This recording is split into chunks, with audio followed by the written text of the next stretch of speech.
ശ്രീതേട്ട, PM ശ്രീയിൽ ചോദിച്ചു വാങ്ങിച്ച തിരിച്ചടി മറയ്ക്കാൻ വേണ്ടിയിട്ടാണോ പിണറായി വിജയൻ പുതിയ പ്രഖ്യാപനങ്ങളുമായിട്ട് ഇപ്പോൾ രംഗത്തെത്തിയിരിക്കുന്നത്?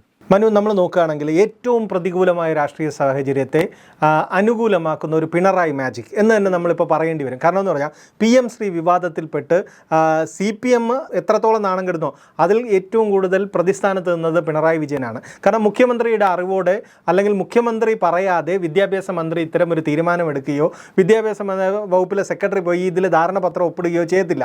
അതുകൊണ്ട് തന്നെ ഇതിൽ ഏറ്റവും കൂടുതൽ പ്രതിസ്ഥാനത്ത് നിന്നത് പിണറായി വിജയനാണ്. ഈ CPI ഉന്നയിക്കുന്ന വിഷയങ്ങൾക്കെല്ലാം മറുപടി പറയേണ്ട ആളും പിണറായി വിജയനായിരുന്നു. അതുകൊണ്ട് തന്നെയാണ് മറ്റെല്ലാ വിഷയങ്ങളെക്കാൾ കൂടുതൽ എടുത്ത് CPIയുമായി പലതവണ CPI സംസ്ഥാന സെക്രട്ടറിയും മന്ത്രിമാരെ എല്ലാം മാറി കണ്ട ഒരു സമവായത്തിന് മുഖ്യമന്ത്രി ശ്രമിച്ചതും. എന്നിട്ട് സമവായം ഉണ്ടാകാത്ത സാഹചര്യത്തിലാണ് ഒരു പിന്മാറ്റം. അത് താൽക്കാലികമായി പദ്ധതി നടപ്പിലാക്കില്ല, മരവിപ്പിക്കണം എന്ന് പറഞ്ഞ് കേന്ദ്രത്തിന് കത്ത് നൽകും, ഉപസമിതിയെ വയ്ക്കും. ഇങ്ങനെ 3 നിർദ്ദേശങ്ങൾ CPIക്ക് മുന്നിൽ കൊടുത്ത് ഒരു പിന്നിലേക്ക് CPM പോയി. അപ്പോൾ സ്വാഭാവികമായും CPMും മുഖ്യമന്ത്രിയും പ്രതിരോധത്തിലാകേണ്ട സാഹചര്യമായിരുന്നു. ഇന്നത്തെ മന്ത്രിസഭാ യോഗം പോലും വലിയ നാടകീയമായിരുന്നു. CPM മന്ത്രിമാർ പങ്കെടുക്കുമോ ഇല്ലേ എന്നുള്ള കാര്യങ്ങളെല്ലാം ചർച്ച ചെയ്തുകൊണ്ടിരുന്നു. മന്ത്രിസഭാ യോഗം കഴിഞ്ഞു, മുഖ്യമന്ത്രി വാർത്താ സമ്മേളനം നടത്തി. എന്തൊക്കെയാണ് പ്രഖ്യാപനങ്ങൾ? കാരണം PM ശ്രീ എന്ന് പറയുന്ന പദ്ധതിയിൽ സംഘപരിവാർ അജണ്ട ഒളിച്ചു കടത്തുന്നു എന്നൊക്കെ പറയുന്നത് സാധാരണക്കാരൻ്റെ ജീവിതത്തിൽ ഡയറക്റ്റ് ബാധിക്കുന്ന കാര്യമല്ല. ഇന്ന് മുഖ്യമന്ത്രി പ്രഖ്യാപിച്ച കാര്യങ്ങളെല്ലാം സാധാരണക്കാരനായ ആൾക്കാർ അല്ലെങ്കിൽ പാവപ്പെട്ടവരായി കരുതുന്ന ആൾക്കാരുടെ കയ്യിൽ ഡയറക്റ്റ് പണം എത്തുന്ന രീതിയിലുള്ള പദ്ധതികളാണ്. എന്തൊക്കെയാണ് പ്രഖ്യാപിച്ചത് നമുക്ക് നോക്കാം. ക്ഷേമ പെൻഷൻ 2000 ആക്കി. 1600 രൂപയായിരുന്നു. അതിൽ ഒരു മാസത്തെ മാത്രം കുടിശ്ശിക ഉണ്ടായിരുന്നു. അത് തീർക്കുന്നത് ഇപ്പോൾ ക്ഷേമ പെൻഷൻ 2000 രൂപ ഒറ്റയടിക്ക് 400 രൂപയായിട്ടാണ് ക്ഷേമ പെൻഷൻ കൂട്ടിയത്. അതുപോലെ തന്നെ 1000 രൂപയുടെ സ്ത്രീ സുരക്ഷാ പദ്ധതി, പിന്നെ അതുപോലെ കുടുംബശ്രീ ADSകാർക്കുള്ള പ്രവർത്തന ഗ്രാൻഡ്, പിന്നെ സർക്കാർ ജീവനക്കാരെയും പരിഗണിച്ച് സർക്കാർ ജീവനക്കാർക്ക് DA കുടിശ്ശിക, അതേപോലെ 11ാം ശമ്പള പരിഷ്കരണ കുടിശ്ശിക, പിന്നെ അതുപോലെ തന്നെ ആശമാരുടെ സമരം. നമ്മൾ ഏറ്റവും കൂടുതൽ വലിയ രീതിയിൽ ചർച്ചയായിക്കൊണ്ടിരുന്ന ആശമാർക്ക് 1000 രൂപ ഓണറേറിയത്തിൽ വർധന, അതുപോലെ തന്നെ അംഗനവാടി ഹെൽപ്പർമാർക്ക് പ്രതിമാസം ഓണറേറിയത്തിൽ വർധന, പാചക തൊഴിലാളികളുടെ ഓണറേറിയം വർദ്ധിപ്പിച്ചു, അതുപോലെ പ്രീ പ്രൈമറി ടീച്ചർമാരുടെ ആയമാരുടെ സേവനത്തിനുള്ള വേതനം വർദ്ധിപ്പിച്ചു, അതുപോലെ റബ്ബർ സബ്സിഡി അതിൻ്റെ താങ്ങുവില 180 രൂപയിൽ നിന്ന് 200 രൂപയാക്കി, അതുപോലെ നെല്ലിൻ്റെ മനു പറഞ്ഞ പോലെ നെല്ലിൻ്റെ താങ്ങുവില കൂട്ടി. ഈ ഇത്തരത്തിൽ സാധാരണക്കാരായ കർഷകരും സാധാരണക്കാർക്കും വളരെ പെട്ടെന്ന് ഗുണം ലഭിക്കുന്ന പ്രഖ്യാപനമാണ് ഇന്നത്തെ ഒമ്പൻ പ്രഖ്യാപനം. ഇന്ന് മന്ത്രിസഭാ യോഗം കഴിഞ്ഞപ്പോൾ മുഖ്യമന്ത്രി വാർത്താ സമ്മേളനത്തിൽ വന്നിരുന്നപ്പോൾ എല്ലാവരും പ്രതീക്ഷിച്ചിരുന്നത് PM ശ്രീ വിവാദവും അതിലുള്ള പിന്നിലോട്ട് പോക്കും അതിൻ്റെ ചർച്ചയാകും. മുഖ്യമന്ത്രിക്ക് എന്ത് പറയാനുണ്ട് എന്നുള്ളതൊക്കെയായിരുന്നു. ഒറ്റയടിക്ക് ഈ വിഷയമേ അല്ല, PM ശ്രീ പിൻവലിച്ചല്ലോ, ഞങ്ങൾ അതിനെ ഉപസമിതി പഠിക്കും എന്ന് പറഞ്ഞതിന് ശേഷം ഈ പ്രഖ്യാപനങ്ങൾ നടത്തിയതോടെ സാധാരണക്കാരൻ എപ്പോഴും ചിന്തിക്കുന്ന എന്താണ്? അവർക്ക് കിട്ടുന്ന പെൻഷൻ, അവർക്ക് കിട്ടുന്ന ആനുകൂല്യങ്ങൾ എത്ര കൂടി എന്നുള്ളതാണ്. അതിന് പിണറായി വിജയൻ ഇട്ടേക്കുന്നത് തദ്ദേശ നിയമസഭാ തെരഞ്ഞെടുപ്പിനുള്ള ഒരുക്കത്തിനുള്ള ഒരു ഫസ്റ്റ് സ്റ്റോണാണ് പിണറായി വിജയൻ ഇട്ടേക്കുന്നത്. വമ്പൻ പ്രഖ്യാപനമായി, ഞെട്ടിക്കുന്ന പ്രഖ്യാപനം എന്ന് തന്നെ ഇതിനെ പറയാം. എന്തൊക്കെ പറഞ്ഞു കഴിഞ്ഞാലും ഇത് CPI കുറച്ച് നാളായിട്ട് നടത്തുന്ന ഒരു രാഷ്ട്രീയ പോരാട്ടത്തിന്റെ ഒരു വിജയം കൂടിയല്ലേ ഇന്നത്തെ ഒരു ദിവസം? തീർച്ചയായിട്ടും അങ്ങനെ തന്നെ പറയാം. കാരണം എന്ന് പറഞ്ഞാൽ മുന്നണി സംവിധാനത്തിൽ 2ാമത്തെ കക്ഷി എന്നൊക്കെ പറയുമെങ്കിലും CPIക്ക് അങ്ങനെ വലിയ ഒരു പരിഗണന CPM നൽകാറില്ല. 4 മന്ത്രിമാരൊക്കെ ഉണ്ട്, അതുപോലെ തന്നെ വകുപ്പുകളൊക്കെ ഉണ്ടെങ്കിലും ആ വകുപ്പുകളിലും CPM കൃത്യമായി കടന്നുകയറ്റം നടത്താറുണ്ട്. അവരുടേതായ CPMൻ്റെ അജണ്ടകൾ കൃത്യമായിട്ട് നടപ്പാക്കാറുണ്ട്. CPIയുടെ പ്രതിഷേധം പല ഘട്ടങ്ങളിലും മുഖവിലയ്ക്ക് പോലും എടുക്കാറില്ല. കാരണം നമ്മൾ കണ്ടാണ് ഏറ്റവും ചുരുങ്ങിയത് ഒരു ADGPയുടെ എതിരെ നടപടി, തൃശ്ശൂർ പൂരം കലക്കൽ, അതുപോലെ ADGPക്കെതിരെ ഒരു നടപടിക്ക് വേണ്ടി CPI സംസ്ഥാന സെക്രട്ടറി AK സെൻറ്റർ പലവട്ടം കയറി ഇറങ്ങുന്ന ഒരു സാഹചര്യമുണ്ട്. അതിൽ നിന്ന് CPI വളരെ രാഷ്ട്രീയമായ ഒരു നേട്ടം ഉണ്ടാക്കിയ ഒരു സംഭവമാണ് PM ശ്രീ എന്ന് പറയുന്നത്. PM ശ്രീ ആദ്യമായി കൊണ്ടുവന്ന സമയത്ത് തന്നെ CPMും CPI എല്ലാം ഒരേ ഭാഷയിൽ ഇതിനെ എതിർത്തിരുന്നു.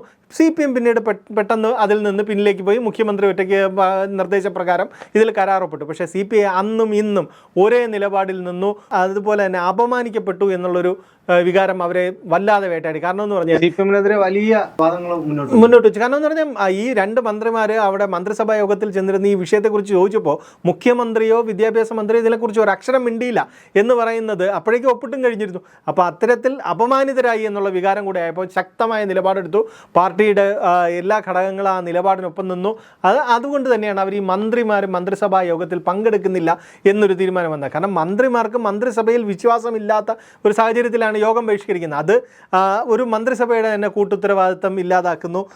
അതുപോലെ തന്നെ മന്ത്രിസഭയിൽ മുഖ്യമന്ത്രിയിൽ വിശ്വാസമില്ലാത്ത മന്ത്രിമാർ ഉണ്ട് എന്നുള്ള ഒരു വിമർശനം വരും. ഇതെല്ലാം വലിയ രീതിയിൽ ഉണ്ടാകുന്ന ഒരു സാഹചര്യമുണ്ട്. ആ സാഹചര്യം മുൻകൂട്ടി കണ്ട് തന്നെയാണ് മുഖ്യമന്ത്രിയുടെ നേതൃത്വത്തിൽ ആദ്യം ചർച്ച നടത്തിയതും ഇന്ന് ഒരു രീതിയിലും CPI വഴങ്ങാതെ വന്നതോടെ ഇന്ന് AK സെൻറ്ററിലേക്ക് വിളിച്ചു വരുത്തി. അതിനു മുമ്പ് തന്നെ അവൈലബിൾ സെക്രട്ടേറിയറ്റ് യോഗം ചേർന്ന് ഈ CPIക്ക് ഉറപ്പുകൾ കൊടുക്കുന്നു, ഇവരെ കൂടി വിളിച്ചു വരുത്തുന്നു. എന്നിട്ട് ഒരു ഉപസമിതിയെ വെച്ചു.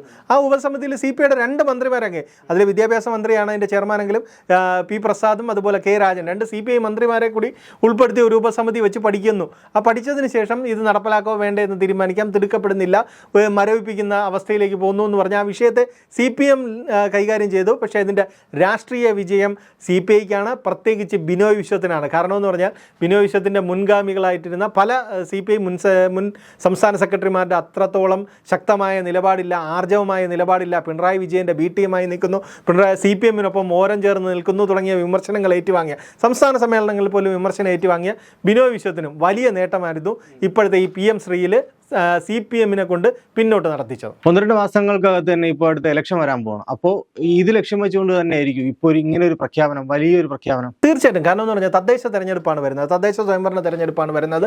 ജനങ്ങൾ വളരെ പെട്ടെന്ന് അവരുടെ നേട്ടങ്ങൾക്കനുസരിച്ച് വോട്ട് ചെയ്യുന്ന ഒരു തെരഞ്ഞെടുപ്പാണ് തദ്ദേശ തെരഞ്ഞെടുപ്പ്. നിയമസഭാ തെരഞ്ഞെടുപ്പ് അങ്ങനെയാണെങ്കിലും തദ്ദേശ തെരഞ്ഞെടുപ്പ് കുറച്ചുകൂടി അടുത്ത് ആൾക്കാർ അങ്ങോട്ടും ഇങ്ങോട്ടും ഇടപഴകുന്ന ഒരു തെരഞ്ഞെടുപ്പ് കൂടിയാണ്. അപ്പോൾ സ്വാഭാവികമായും പെട്ടെന്ന് ഗുണം ലഭിക്കുന്ന പദ്ധതികൾ, ഈ ക്ഷേമ പെൻഷൻ കൂട്ടിയതുപോലെയുള്ള പെട്ടെന്ന് ഗുണം ലഭിക്കുന്ന പദ്ധതികളിലൂടെ CPM തുടങ്ങിയിരിക്കുന്നത് തെരഞ്ഞെടുപ്പ് പ്രചരണം തന്നെയാണ്. തദ്ദേശ തെരഞ്ഞെടുപ്പിൻ്റെ അല്ല, പിണറായി 3.0 എന്ന് പറയുന്ന അവരുടെ പ്രഖ്യാപിത ലക്ഷ്യത്തിനും കൂടിയുള്ള തെരഞ്ഞെടുപ്പാണ് തുടക്കമാണ് അവർ നടത്തിയിരിക്കുന്നത്. അത് നമ്മൾ നോക്കിയാൽ തന്നെ അറിയാം. മുഖ്യമന്ത്രി ആമുഖമായിട്ട് പറയുന്നത് ഞങ്ങളുടെ പ്രകടന പത്രികയിൽ പറയുന്ന വാഗ്ദാനങ്ങൾ നടപ്പിലാക്കുന്ന സർക്കാരാണെന്നാണ്. കാരണം കഴിഞ്ഞ തവണ ഒരു പ്രോഗ്രസ് കാർഡ് ഇറക്കി, അവർ പ്രകടന പത്രികയിൽ നൽകിയ വാഗ്ദാനങ്ങളിൽ ഭൂരിഭാഗവും പാലിച്ചു എന്നാണ് ആദ്യ പിണറായി സർക്കാർ അവകാശപ്പെട്ടത്. രണ്ടാമത് ഓരോ വർഷം കൂടുന്തോറും അവർ പ്രോഗ്രസ് കാർഡ് ഇറക്കുന്നു, ഇന്ന പദ്ധതികൾ നടപ്പിലാക്കുമെന്ന് പറയുന്നു. അതുപോലെ തന്നെ കടുത്ത സാമ്പത്തിക പ്രതിസന്ധിയാണ്, കേന്ദ്രം വരിഞ്ഞു മുറുക്കുന്നു എന്നൊക്കെ പറയുമ്പോഴും ക്ഷേമ പെൻഷൻ കൂട്ടിയത് CPMന് ഏറ്റവും ഗുണം ചെയ്യാൻ പോകുന്നതും ഈ ക്ഷേമ പെൻഷനിലെ വർധന തന്നെയായിരിക്കും. അതുകൊണ്ട് തന്നെ ഇതൊരു 3ാം പിണറായി സർക്കാരിന് വേണ്ടിയുള്ള ഒരു തുടക്കമാണ്. അതിനുള്ള ഒരു പ്രചരണത്തിൻ്റെ, അതിന് വേണ്ടിയിട്ടുള്ള നടപടിക്രമങ്ങളുടെ ഒരു തുടക്കമായി തന്നെയാണ് ഇന്നത്തെ മുഖ്യമന്ത്രിയുടെ ഈ വമ്പൻ പ്രഖ്യാപനങ്ങളെ കാണാൻ കഴിയുള്ളൂ.